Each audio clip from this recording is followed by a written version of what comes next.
Welcome back. It's Elizabeth Stewart. Great pleasure to interview three of the artists that are on the Santa Barbara studio tours this year. This is the 25th anniversary 2026 Santa Barbara studio tour, Labor Day weekend, September 5th through the 7th. Largest on the Central Coast, for example. We've got 24 artists or 23 artists. And we're going to talk a little bit to Sarita. And Sarita, first of all, I was very impressed with what your statement was. That I asked you to send me a quick bio, quick idea, artist statement, and I was thrilled to read that you talk about the play between time, texture, and memory. I think that's so evocative because, makes me think, does time have a texture? And of course it does.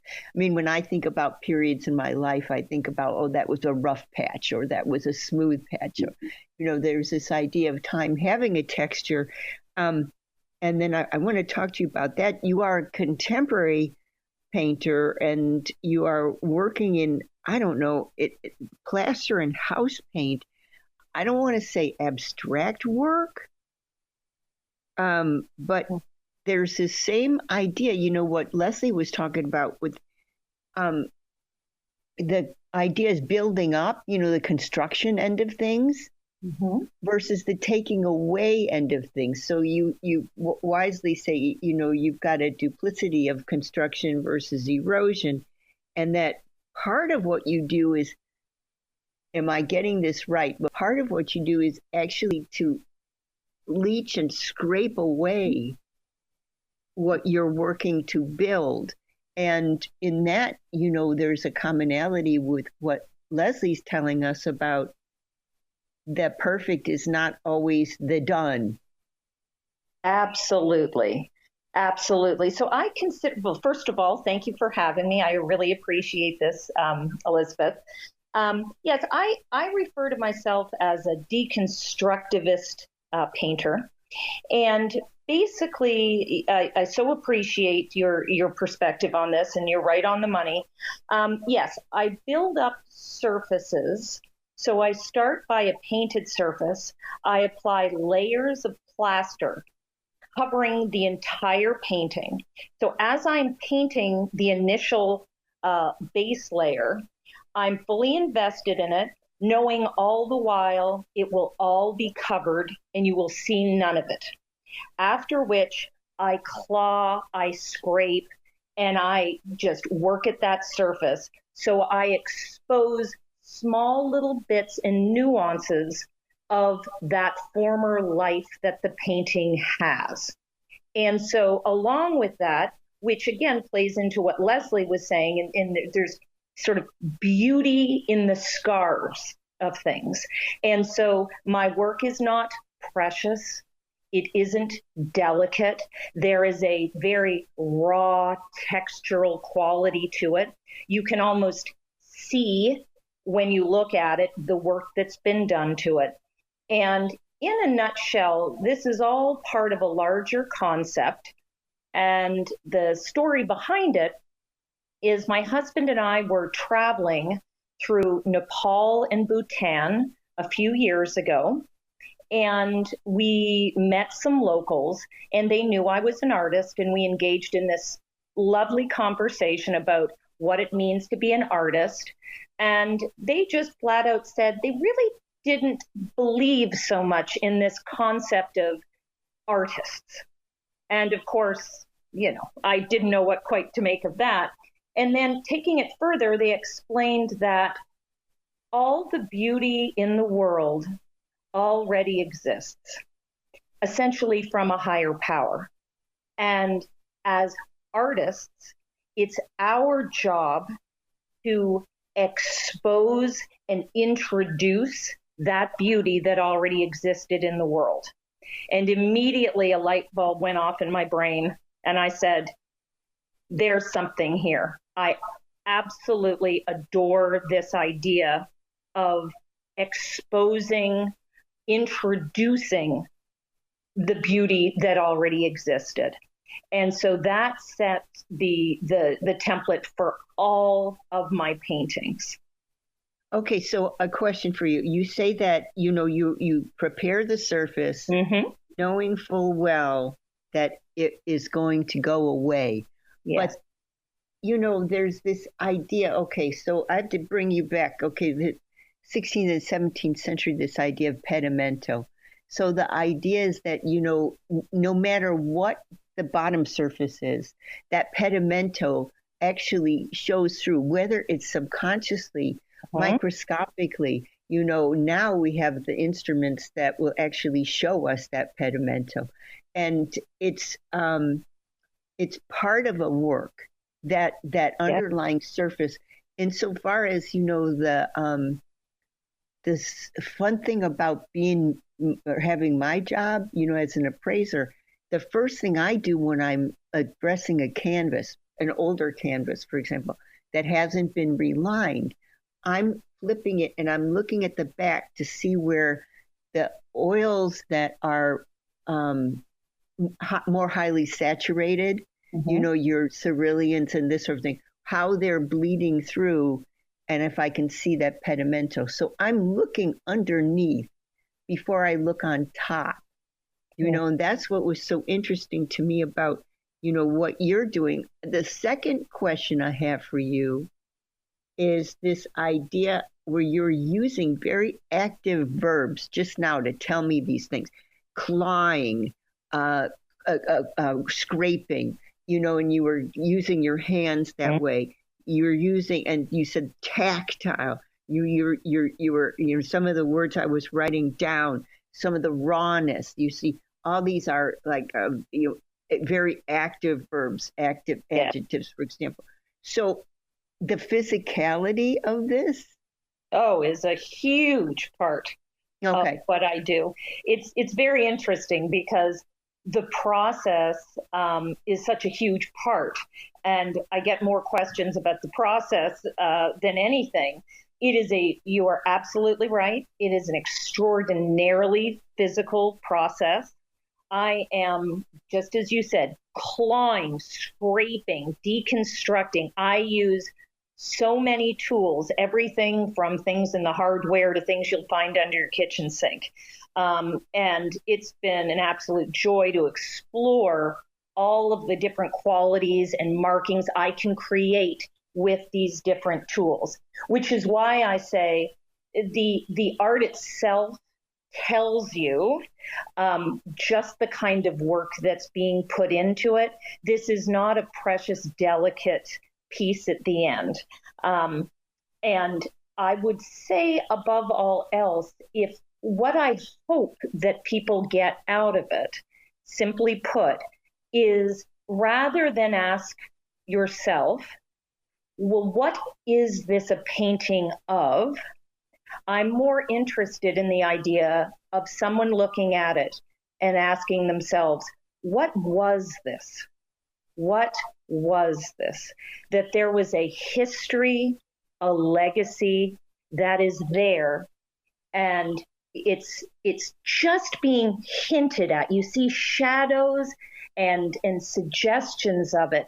But what's lovely about that is, my hope is that rather than just look at it, visually take it in and digest it and process it and move on. This is a situation where the more you look at it, the more you see, the more it suggests. And that's what makes it a very vital, living piece of art. So, okay, you make me think of a couple of things. And Richard's giving us a sign we got to go to a quick break, which we will.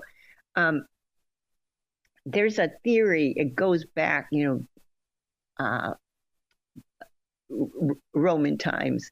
And it's called ipso loquitur, so it's the object speaks. Mm-hmm.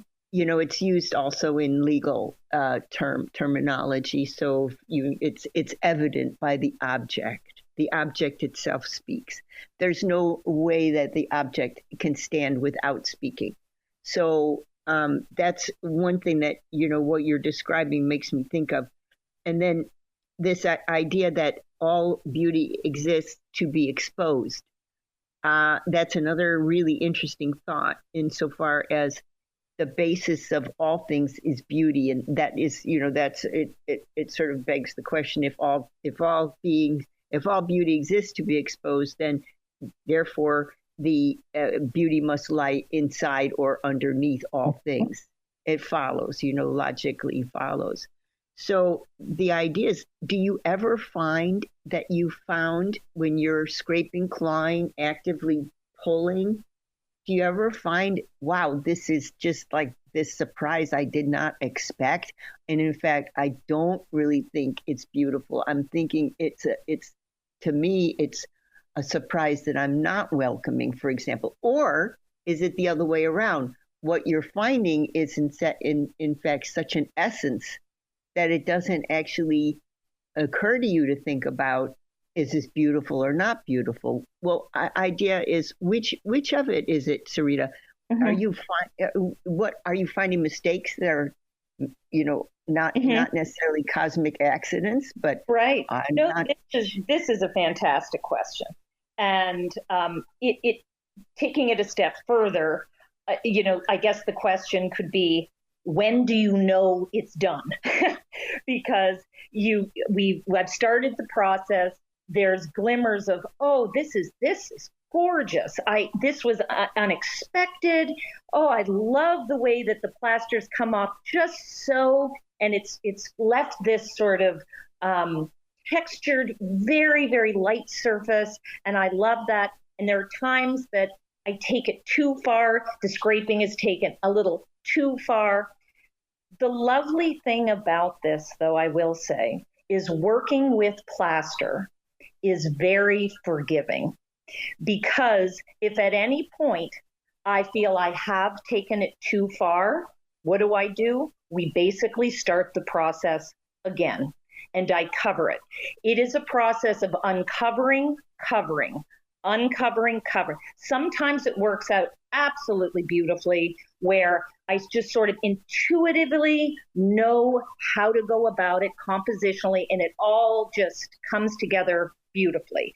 But truthfully, most of the time, it is a constant play between adding, subtracting, and ultimately knowing when to say, there is balance here. There is real curiosity into what this is all about, the story, the history, and almost, as I said, more than anything, it's the art of knowing, simply put, when to walk away and let it so okay, so you're talking about process. Yes. Yeah, and so this is such an important factor, the idea of process, that a work is never particularly, it's finished in the artist's eyes, but it may not be finished as process is concerned to the viewer. And I want to mention a teacher at City College who's also a great surfer, Michael Drury. And Michael I guess he's been teaching, he's an oil painter. He's been teaching oils for 40, 50 years, something like this, ungodly. And I said to him, Michael, you've taught thousands and thousands of young artists. What's the most difficult thing that you teach? And I don't know if you've ever worked with oil, but this will make sense when you think about working with oil. He says, what I teach is how to stop before the student paints the brown potato in the sky. Right. And that's what so the brown potato in the sky, for people who don't work with oil, is that if you work with oil and you start muddling your colors, you're going to get a brown potato instead of a cloud, or a brown potato instead of a tree. You're going to get some kind of brown potato. So the idea he was teaching in that process is to stop, but then to leave enough so that the process continues with the viewer. Absolutely. Leslie, do you have a question for any of the two artists? Well, no, but I really appreciate, Sarita, your your images to me feel like memory. They remind me of a memory I can't quite visualize. And so I really connect with that and appreciate the depth of what you do. It really comes through. So I just hope you know that it works for me, exactly what you were going for. And I'm happy to hear you describe it, in language, because impressions, it's a self-contained thing within my circle, and I can't know out of it. But now I have an opening. Right. Well, I appreciate that. I do. And actually, I have a question for Leslie, if I may. So what I think we have the shared sensibility is this notion of there being beauty in imperfections. Yeah. Highlighting the scars. You're talking about these scars, for lack of a better way of putting it, in wood, and highlighting that. Yeah. So I guess if I had a question, it would be, as it aligns with my work, are you interested in people who see your work and are appreciating it, being curious about the story or the history behind the wood itself? In other words, it's not just enough to look at and say, well, that's really interesting. Yeah. Fair enough. But how did the grooves get here? Was it in a fire? Did you find this at the side of the road and you made something beautiful of it? Was this at the bottom of a stream? Because that's how I personally respond to your work, that there is this history, a former life, and that's what makes it fascinating and really interesting. Well, I'm really glad you picked that up, because that's a big part of what I'm doing. If you look at any piece of wood, and this is an excellent example, that every ridge is a year. That's a growth ring, and they only happen once a year. And the hardest part of the wood is what becomes a ridge when you burn it. Softer stuff burns deeper and is brushed away, and then you result in this texture. And so you are looking at the life history of the tree. Every little knot is a branch. Here's a tiny little twig that just started out, and larger knots are larger branches. And that's growth, and it's change, and it's evolution. And so it's very much about that. And these newer pieces are the same thing in a kind of a different way. I find these as these really ugly black lumps on our shoreline in the driftwood line. Every now and then I'll run across one, I grab it and bring it home. And they are really not appealing at all, but they have such a history to them, because they're the root. The burl is the root ball of usually the manzanita tree, which is very slow growing and very hard, very dense wood. And it's evolved to thrive and reproduce with fire. It has a relationship with fire. Sometimes there's erosion after our fires, and these things get eroded out of a hillside and tumble down into a creek and rushed and dumped into the ocean, where they drift around for a while and get thrown up on the beach. Who knows how many years they've spent traveling, and then they find their way into my hands. And so I'm really respecting that and exhibiting their history inside of the black shell. Mm-hmm. Go from this sort of lunar landscape to that, very rich and beautiful thing. And I think that invites people to see things differently, to see things with the perspective of time and trauma and healing and evolution and where we end up. It's a beautiful place. So it's exactly what I'm going for, actually. So that's a very perceptive question. Thank you for that. Well done. Thank you, all of you, Sarita, Danuta, Leslie. Thank you for being with us. And I look forward to seeing you all on the studio tour. Thanks a lot. Absolutely. Thank you for having me. Thank you for having me. Bye, everybody. Bye-bye.